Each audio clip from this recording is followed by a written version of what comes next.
آقا صلی اللہ علیہ وآلہ وسلم جب ان کو مباہلہ کی دعوت دی، جب سب باتیں ختم ہو گئی، اس کے بعد آقا صلی اللہ علیہ وسلم فرمایا چلو ٹھیک ہے آ جاؤ مباہلہ کے لیے، اب اللہ کا حکم آ گیا تو اب آ جاؤ مباہلہ کے لیے۔ حضور اکرم صلی اللہ علیہ وآلہ وسلم مباہلے کے لیے اپنے مکان سے تشریف لائے کہ حضور صلی اللہ علیہ وآلہ وسلم امام حسین علیہ السلام کو گود میں اٹھائے ہوئے تھے، اور دوسرے ہاتھ سے، ایک ہاتھ سے امام حسین کو گود میں لیے ہوئے اور دوسرے ہاتھ سے امام حسن کو پکڑے ہوئے۔ امام حسن چل رہے تھے علیہ السلام، چھوٹے بچے تھے، چل رہے تھے، ان کا ہاتھ پکڑے ہوئے تھے۔ امام حسین علیہ السلام ان سے چھوٹے تھے تو وہ گود میں تھے، ایک گود میں تھے، ایک کو ہاتھ سے پکڑ کر لے کے چلے، اور سیدہ فاطمہ علیہ السلام پیچھے چل رہی تھی، حضور اکرم صلی اللہ علیہ وآلہ وسلم کے پیچھے پیچھے چل رہی، اور سیدہ فاطمہ علیہ السلام کے پیچھے مولا علی علیہ السلام چل رہے تھے۔ تو اس طرح سے یہ پنج تن پاک اپنے گھر سے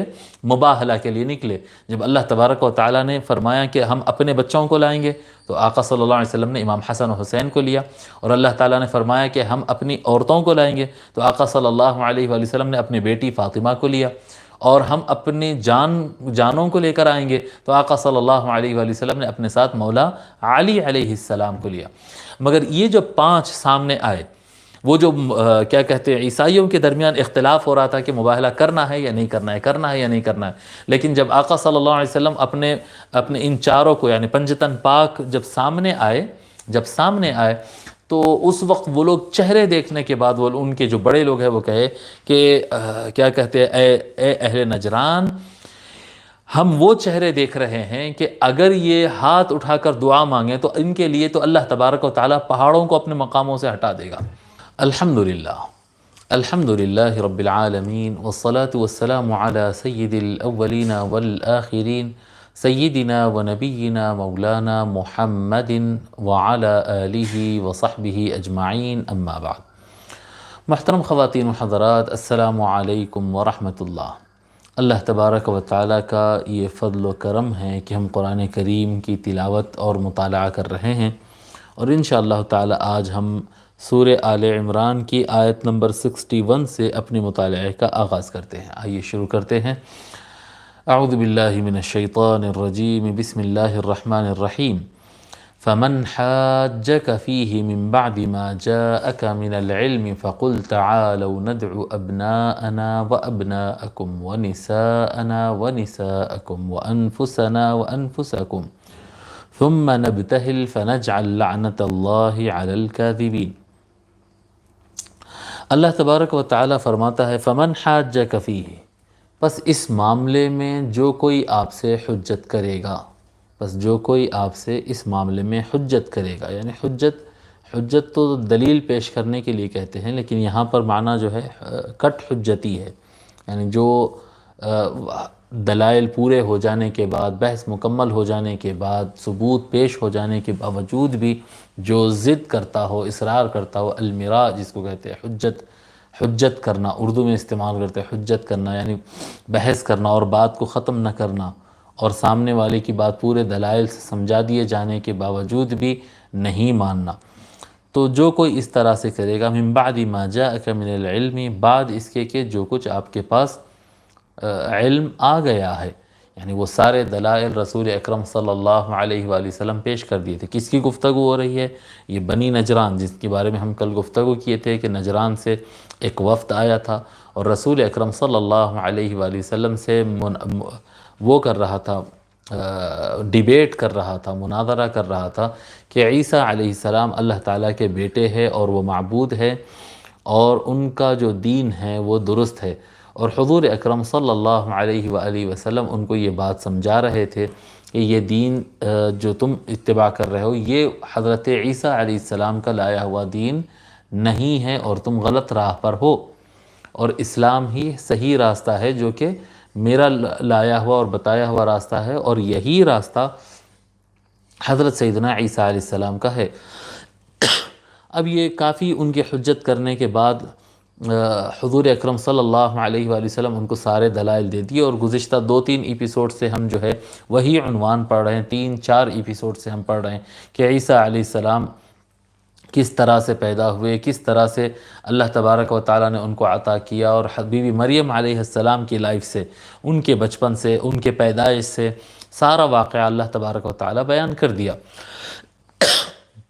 اور نجران کے جو لوگ آئے تھے عیسائی لوگ، جب وہاں تک اسلام پہنچا تو وہ آئے،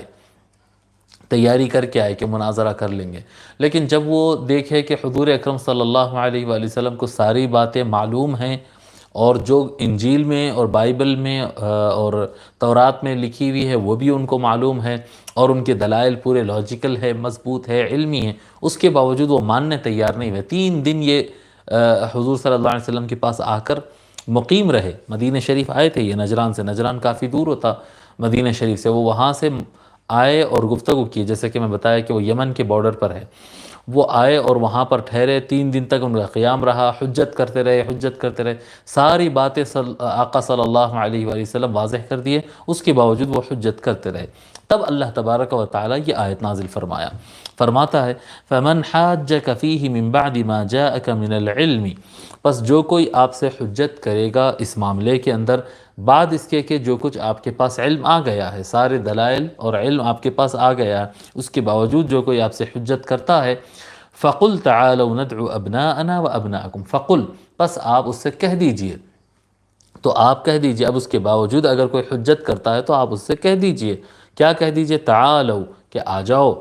ندعو ابناءنا و ابناءکم، ہم بلا لیتے ہیں اپنے بچوں کو اور تمہارے بچوں کو، ابناءنا ہمارے بچے، ابن واحد ہے، ابن کہتے ہیں، تو ابن کی جمع ہوتی ابناء،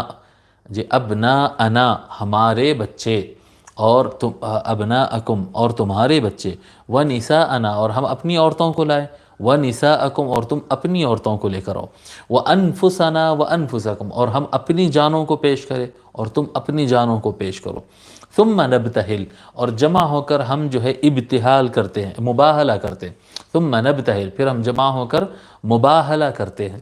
مباہلہ کیا ہے؟ مباہلہ کے بارے میں حضرت بحر العلوم رحمۃ اللہ علیہ لکھتے ہیں، مباہلہ کیا ہے؟ اتمام حجت کے لیے اور اپنے سچے ہونے کے یقین سے تضرع زاری سے جھوٹوں پر لعنت کرنا، یعنی اپنے اتمام حجت کے لیے، یعنی اپنے آپ کو صحیح موقف بتانے کے لیے اور سامنے والے کا موقف غلط بتانے کے لیے ایک آخری چیز یہ رہتی ہے کہ پورے تضرع کے ساتھ، کیا کہتے ہیں، گریہ وزاری کے ساتھ، پورے اخلاص کے ساتھ اور پورے جذبے کے ساتھ جی اللہ تعالیٰ کو پکارنا اور کہنا کہ جو بھی ہم میں سے جھوٹا ہو اس پر اللہ کی لعنت ہو۔ جی مباہلہ میں لعنت بھیجی جاتی ہے، یہ بہت بڑی چیز ہے۔ کیا کہتے ہیں، بچے اس کو چھوٹی چیز سمجھ کر پتہ نہیں کہاں موقع بے موقع اس کو استعمال کر لیتے ہیں، اور یہ خاص طور پر یہ کیا کہتے ہیں انڈیا کے شمالی علاقوں میں یو پی، بہار اور وغیرہ اس طرح کے نارتھ انڈین جو اسٹیٹس ہے وہاں پر، اور پاکستان کے اندر ہم دیکھتے سنتے ہیں بہت سارے علماء وہ چھوٹی چھوٹی بات پر ان میں مناظرہ ہو جاتا ہے، اور مناظرہ کیا ہوتا ہے، وہ تو جھگڑنے بیٹھے ہوتے ہیں، کوئی مناظرہ نہیں ہوتا،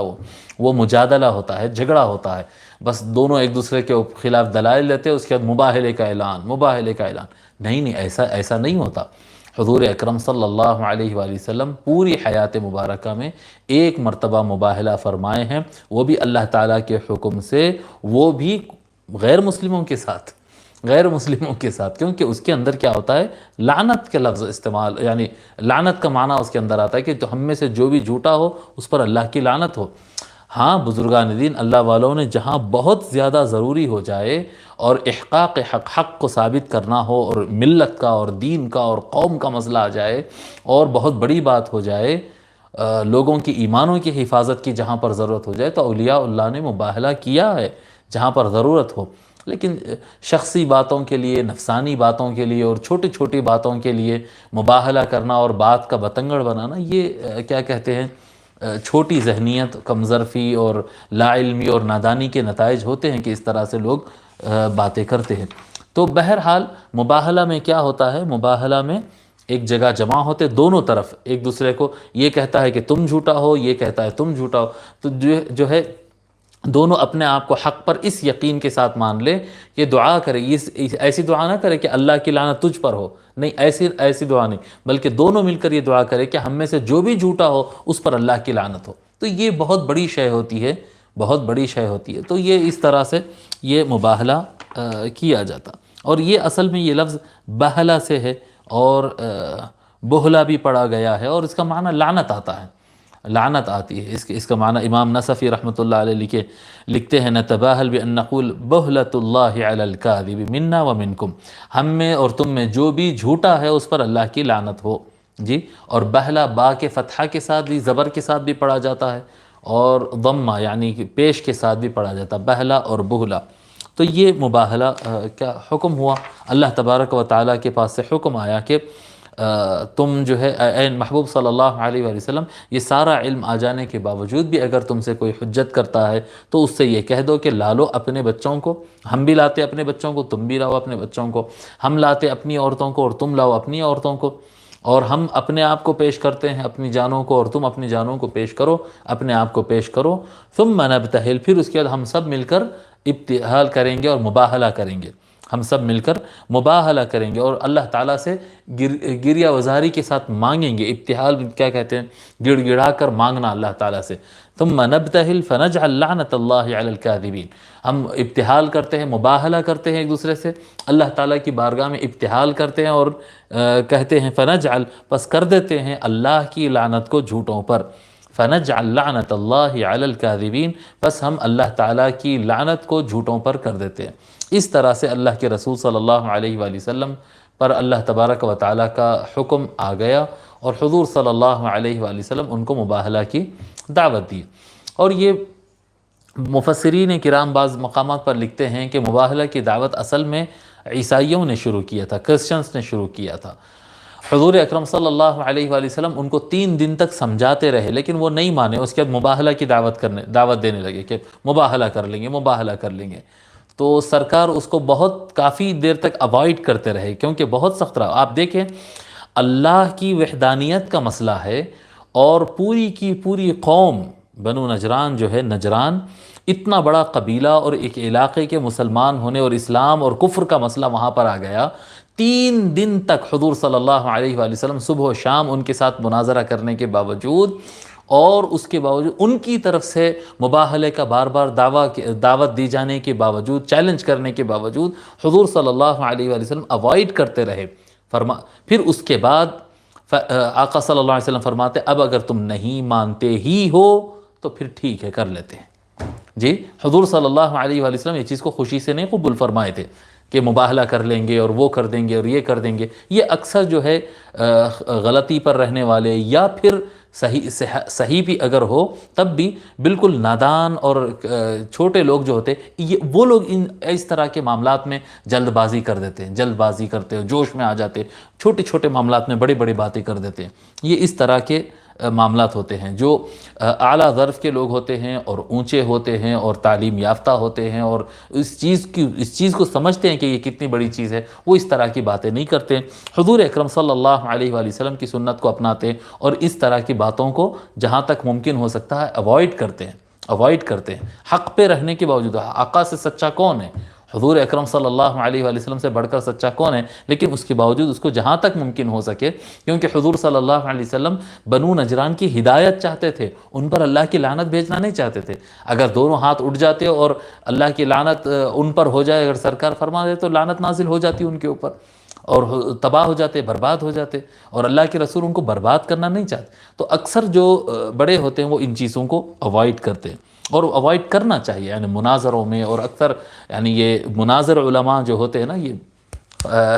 فائٹنگ موڈ میں جو رہتے ہیں، ان سے میں اپیل کروں گا، پتہ نہیں میری آواز ان تک پہنچے یا نہ پہنچے، کہ اس طرح کے معاملات میں نہ الجھیں، اس طرح کی باتیں نہ کریں۔ یہ اللہ کے دین کا اور یہ جو آپشنز ہوتے ہیں، یہ جو دعائیں وغیرہ ہوتی ہیں، اس کا یہ ایک مذاق نہ بنائے چھوٹی چھوٹی باتوں پر اس طرح سے کر کے،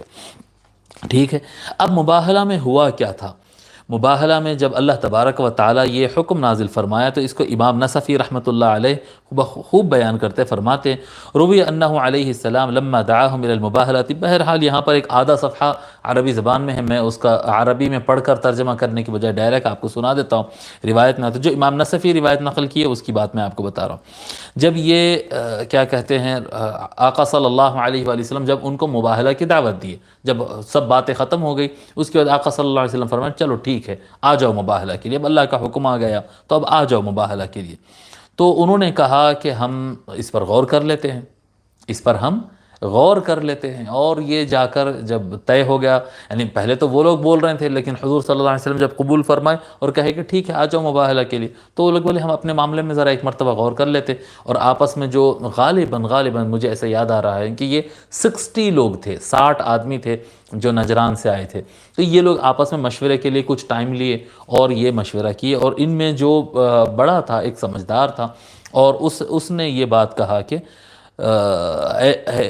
کہ وَكَانَ رَأْيُهُمْ وَاللَّهِ لَقَدْ عَرَفْتُمْ يَا مَعْشَرَ النَّصَارَى أَنَّ مُحَمَّدًا نَبِيٌّ مُرْسَلٌ وَمَا بَاهَلَ قَوْمٌ نَبِيًّا قَطُّ فَعَاشَ كَبِيرُهُمْ وَلَا نَبَتَ صَغِيرُهُمْ۔ جی وہ کہتا ہے کہ اے معاشر، اے کرسچن لوگو، اے عیسائیو، تم تو یہ بات جانتے ہو کہ محمد اللہ کے نبی ہے اور رسول ہے، اور کوئی قوم نبی سے بد دعا لے کر یا نبی سے مباہلہ کرنے کے بعد، نبی کے لعنت بھیجنے کے بعد، کوئی قوم کا نہ بڑا جیا ہے نہ چھوٹا پیدا ہوا ہے، ایسا کیا کہتے ہیں، گروتھ کیا ہے، کوئی چھوٹا گروتھ کیا ہے نہ بڑا جیا ہے، تباہ و برباد ہو جائیں گے تم اگر حضور صلی اللہ علیہ وآلہ وسلم سے تقابل کرو گے، جی مقابلے پر آؤ گے۔ تو ان کے درمیان اختلاف ہوگا کہ مباہلہ کرنا ہے یا نہیں کرنا ہے، کچھ کہتے ہیں کرنا ہے، متشدد لوگ، اور سمجھدار لوگ جو ہے وہ کہتے ہیں کہ نہیں کرنا ہے۔ پھر حضور اکرم ایک ٹائم گزرنے کے بعد حضور اکرم صلی اللہ علیہ وآلہ وسلم مباہلے کے لیے اپنے مکان سے تشریف لائے۔ اب اس میں روایت میں ہے کہ حضور صلی اللہ علیہ وآلہ وسلم امام حسین علیہ السلام کو گود میں اٹھائے ہوئے تھے، اور دوسرے ہاتھ سے، ایک ہاتھ سے امام حسین کو گود میں لیے ہوئے، اور دوسرے ہاتھ سے امام حسن کو پکڑے ہوئے۔ امام حسن چل رہے تھے علیہ السلام، چھوٹے بچے تھے، چل رہے تھے، ان کا ہاتھ پکڑے ہوئے تھے۔ امام حسین علیہ السلام ان سے چھوٹے تھے تو وہ گود میں تھے، ایک گود میں تھے، ایک کو ہاتھ سے پکڑ کر لے کے چلے، اور سیدہ فاطمہ علیہ السلام پیچھے چل رہی تھی، حضور اکرم صلی اللہ علیہ وآلہ وسلم کے پیچھے پیچھے چل رہی، اور سیدہ فاطمہ علیہ السلام کے پیچھے مولا علی علیہ السلام چل رہے تھے۔ تو اس طرح سے یہ پنج تن پاک اپنے گھر سے مباہلہ کے لیے نکلے۔ جب اللہ تبارک و تعالیٰ نے فرمایا کہ ہم اپنے بچوں کو لائیں گے، تو آقا صلی اللہ علیہ وسلم نے امام حسن و حسین کو لیا، اور اللہ تعالیٰ نے فرمایا کہ ہم اپنی عورتوں کو لائیں گے، تو آقا صلی اللہ علیہ وآلہ وسلم نے اپنی بیٹی فاطمہ کو لیا، اور ہم اپنی جانوں کو لے کر آئیں گے، تو آقا صلی اللہ علیہ وآلہ وسلم نے اپنے ساتھ مولا علی علیہ السلام کو لیا۔ تو یہ پنج تن پاک علیہ السلام کو لے کر اللہ کے رسول صلی اللہ علیہ وآلہ وسلم نکلے۔ اور جیسا کہ میں بتایا، کیا کہتے ہیں، 3 دن سے اس مسئلے پر ڈیبیٹ چل رہا تھا اور مناظرہ چل رہا تھا، تو اور 60 آدمی کا وفد باہر سے آ کے رہا تھا، تو مدینہ شریف میں اس کی کافی ہلچل اور ہنگامہ تھا۔ جب آقا صلی اللہ علیہ وآلہ وسلم مباہلہ کے لیے نکلے تو اس وقت ایک دھوم مچی ہوئی تھی، اور آقا صلی اللہ علیہ وسلم جیسا آگے بڑھ رہے تھے، یعنی اصل مباہلے کے لیے تو سرکار ان کو لے کر نکلے، لیکن ساتھ ساتھ وفادار صحابہ کرام رضی اللہ تعالی عنہم بھی کب خاموش رہنے والے تھے، کب سرکار کو چھوڑنے والے تھے؟ تو وہ سارے صحابہ کرام رضی اللہ تعالیٰ عنہ یعنی اپنے فیملیز کے ساتھ، اپنے بیوی بچوں کے ساتھ وہ لوگ بھی نکل پڑے، جیسا کہ سیدی محمد عبد القدیر صدیقی رحمۃ اللہ علیہ لکھتے ہیں کہ پھر اس میں جو ہے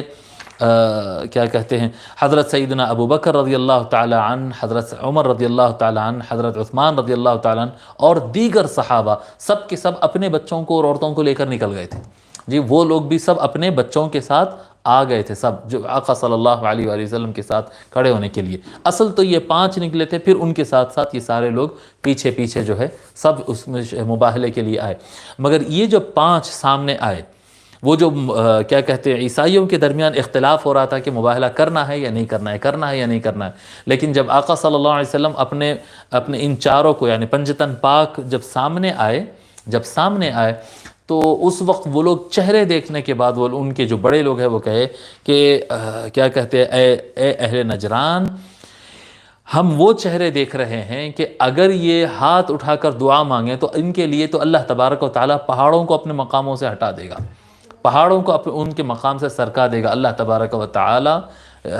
جو ہے ان لوگوں کے ساتھ ہم مباہلہ نہیں کر سکتے، اور انہوں نے جو ہے فوراً اپنی شکست مان لیا، اور آ کر آقا صلی اللہ علیہ وسلم سے عرض کیا کہ ہم مباہلہ نہیں کرتے، ہم ٹیکس دینے کے لیے تیار ہیں، کیونکہ اسلام وہاں تک پہنچ گیا تھا۔ یہ سن 8 ہجری کا واقعہ ہے، یہ بھی ذہن میں رکھ لیں، 8 ہجری یعنی فتح مکہ کے آس پاس کا واقعہ ہے یہ۔ جی ہاں، فتح مکہ کے آس پاس کا واقعہ ہے، جب اسلام کی یعنی سیاسی طاقت کافی بڑھ گئی اور اسلام پھیلتا ہوا یمن کے بارڈر تک پہنچ گیا تھا، اس وقت کی بات ہے یہ۔ جی ہاں، تو کیا کہتے ہیں، انہوں نے وہ تیار ہو گئے کہ ہم ٹیکس پے کریں گے، اور ٹیکس ٹیکس یہ طے ہوا کہ 2000 جوڑے کپڑے سالانہ اہل نجران مدینے کو بھیجیں گے، کیپٹل سٹی کو 2000 کپڑے، تو سٹی کے حساب سے ایک دم بالکل ریزنیبل وہ ٹیکس ان کے اوپر لگایا گیا تھا۔ اب اس کے اوپر امام نصفی رحمۃ اللہ علیہ مزید لکھتے ہیں اور فرماتے ہیں کہ یہ بیٹوں کو اور عورتوں کو بلانے والی بات کیا ہے؟ اصل مباہلہ تو وہ 2 آدمیوں میں تھا، یعنی آقا صلی اللہ علیہ وآلہ وسلم اور نجران کے جو عیسائی آئے ان دونوں کے درمیان ہوتا، لیکن یہ اپنے بیویوں کو، اپنی عورتوں کو اور یعنی گھر کے لیڈیز کو اور بچوں کو لانے کی بات کیا ہے؟ بات اس طرح سے ہوتا ہے کہ آدمی خود کی قربانی دینے کے لیے تیار ہو جاتا ہے، لیکن اپنے گھر کی عورتوں یا بچوں کی قربانی دینے کے لیے کوئی بھی تیار نہیں ہوتا۔ یعنی لوگ سے عام طور پر ایسا ہم دیکھنے میں آتا ہے کہ لوگ جھوٹ بول دیتے ہیں، پھر اس کے اوپر قسم بھی کھا لیتے ہیں، اللہ کی بھی قسم کھا لیتے، قرآن کی بھی قسم کھا لیتے، اور وہ سارا کچھ نہیں کرنا چاہیے، بہت بڑا کبیرہ گناہ ہے، بہت بڑا گناہ ہے، لیکن لوگ کر گزرتے۔ وہی معاملے کے اندر جب وہ کیا کہتے ہیں جھوٹ بھی بول دیتا ہے اور قسم بھی کھا لیتا ہے، پھر اس کے بیٹے کو بلاؤ، اس کے بچے کو بلاؤ، بولے یہ اپنے بچے کے سر پہ ہاتھ رکھ کے قسم کھاؤ، بولو کہ یہ بات صحیح ہے اور اگر ایسا نہیں ہے تو میرا بچہ مر جائے، بولے تو وہ نہیں کھائے گا قسم۔ جی آدمی سوچتا ہے کہ بھئی میں جھوٹا ہوں، میں ایسا ہوتا ہے، میں جھوٹا ہوں اور میں جو ہے اللہ کی جھوٹی قسم کھا لے رہا ہوں، میرے کو فائدہ مل گیا تو بس ہے، بعد میں جہنم میں چلے گئے تو چلے گئے، ایسا تھوڑی دیر کے لیے، حالانکہ اللہ کا عذاب بہت سخت ہوتا ہے، بہت سخت ہوتا ہے، لیکن لوگ ایسا کر گزر جاتے ہیں، اللہ کے عذاب کو ہلکا اور آسان سمجھتے ہوئے کر گزر جاتے ہیں، لیکن اپنے بیوی، بچے، بیٹی، بیٹا، ان کی اگر جان پہ اگر بات آ گئی تو آدمی پھر پلٹ جاتا ہے۔ تو یہاں پر کیا ہے، آدمی خود سے زیادہ ان کو بچانے اور ان کو سیو کرنے کی کوشش کرتا ہے، وہاں پر آدمی جھوٹ نہیں بولتا۔ تو آقا صلی اللہ علیہ وآلہ وسلم ایک آخری بات ان سے فرما دیے تھے، چلو یعنی تم مجھے جھوٹا مانتے ہو نا، دلائل میں تو تم نہیں پیش کر سکے، سارے دلیلیں دے دیا، لاجک بھی سمجھا دیا، اللہ کے کلام بھی بتا دیا، اور تمہاری کتاب میں جو ہے وہ بھی بتا دیا، سب کچھ بتا دیا، اس کے باوجود اگر نہیں مانتے تو سب کو بلاتے ہیں، چلیے ہم میں جو جھوٹا ہے اس پر اللہ تعالیٰ کی لعنت نازل ہو جائے۔ تو یہ ایک حکمت تھی ان کو اس طرح سے سمجھانے کے لیے، اور وہ وہاں پر ثابت ہو گیا۔ جب وہ مباہلہ سے پیچھے ہٹ گئے تو یہ بات بالکل واضح طور پر ثابت ہو گئی کہ حضور اکرم صلی اللہ علیہ وآلہ وسلم سچے ہیں اور وہ اللہ تبارک و تعالیٰ کے نبی اور رسول ہیں۔ ٹھیک ہے، آیت نمبر 62، ان هذا لهو القصص الحق وما من الہ الا اللہ وان اللہ لہو العزیز الحکیم۔ اللہ تبارک و تعالیٰ فرماتا ہے ان هذا لہو القصص الحق، بے شک یہی ہے وہ جو سچ واقعات ہے۔ قصص کیا کہتے ہیں؟ قصوں کو کہتے ہیں، قصوں کو قصتن اس کی واحد ہے اور قصص اس کی جمع ہے، قصتن قصص۔ جی ان هذا لہو القصص الحق، بے شک یہی ہے سچی بات، یہی ہے سچا قصہ، صحیح واقعہ یہی ہے۔ کون سا سچا واقعہ ہے؟ کہ حضرت عیسیٰ علیہ السلام، اللہ کے نبی ہے، اللہ تبارک و تعالیٰ کے بندے ہیں، خاص بندے ہیں، بنا والد کے اپنے ماں کے پیٹ سے پیدا ہوئے، سو خاص ہے، کلمت اللہ ہے، لیکن وہ عبداللہ ہی ہے۔ جی جس طرح سے عیسائی لوگ ان کی عبادت کرتے ہیں اس طرح سے نہیں ہے، حقیقی واقعہ یہی ہے جو ہم پیچھے کافی دن سے ہم بیان کرتے ہیں، پچھلے آیات میں ہم بیان کر رہے ہیں، وہی ہے حقیقی واقعہ۔ وَمَا مِنْ إِلَٰهٍ إِلَّا اللَّهُ، اور نہیں ہے کوئی بھی خدا، نہیں ہے کوئی بھی معبود سوائے اللہ کے۔ اے لوگو جو تم عیسیٰ علیہ السلام کی، جیسس کی جو تم پوجا کر رہے ہو، عبادت کر رہے ہو، یہ صحیح نہیں ہے۔ وَمَا مِنْ إِلَٰهٍ إِلَّا اللَّهُ، اور نہیں ہے کوئی بھی معبود سوائے اللہ کے۔ وَإِنَّ اللَّهَ لَهُوَ الْعَزِيزُ الْحَكِيمُ، اور بے شک اللہ تبارک و تعالی ہی ہے جو غلبے والا اور حکمت والا۔ فَإِن تَوَلَّوْا، آیت نمبر 63، فَإِن تَوَلَّوْا فَإِنَّ اللَّهَ عَلِيمٌ بِالْمُفْسِدِينَ، فَإِن تَوَلَّوْا، پس اگر وہ پیٹ بتا دیے، یعنی اتنا کچھ سمجھانے کے باوجود بھی اگر وہ نہیں مان رہے ہیں، جی اگر وہ دلائل کو نہیں مان رہے ہیں، لاجک کو نہیں مان رہے ہیں، جو اللہ نازل فرمایا قرآن اس کو نہیں مان رہے ہیں، جو ان کی کتاب میں پہلے سے موجود ہے بائبل اور تورات کے اندر اس کو بھی نہیں مان رہے ہیں، اور مباہلہ کا واقعہ سامنے اپنے آنکھوں کو دیکھنے کے باوجود بھی اگر وہ نہیں مان رہے ہیں، اور اس کے باوجود بھی اگر وہ وہ اللہ تعالیٰ کے علاوہ حضرت عیسیٰ علیہ السلام یا کسی اور معبود کی اگر بات کر رہے ہیں، فَإِن تَوَلَّوْا، اگر یہ ساری بات دیکھنے کے باوجود بھی اگر وہ پیٹ بتا دے، یعنی نہیں ماننا، انکار کرنا، اگر پلٹ گئے، فَإِنَّ اللَّهَ عَلِيمٌ بِالْمُفْسِدِينَ، پس بے شک اللہ تعالیٰ خوب جانتا ہے فسادیوں کو، فساد کرنے والوں کو۔ مفسد واحد ہے، مفسدون اس کا جمع ہے، مفسدون اور مفسدین جمع ہے یہ۔ فَإِنَّ اللَّهَ عَلِيمٌ بِالْمُفْسِدِينَ، پس بے شک اللہ تبارک و تعالی فسادیوں کو، فساد کرنے والوں کو، فتنہ کرنے والوں کو خوب جانتا ہے کہ یہ عقیدہ صحیح کیا ہے سمجھ گئے ہیں، لیکن امت کو گمراہ کرنے اور فساد کرنے کے لیے یہ غلط عقیدے پر چل رہے ہیں۔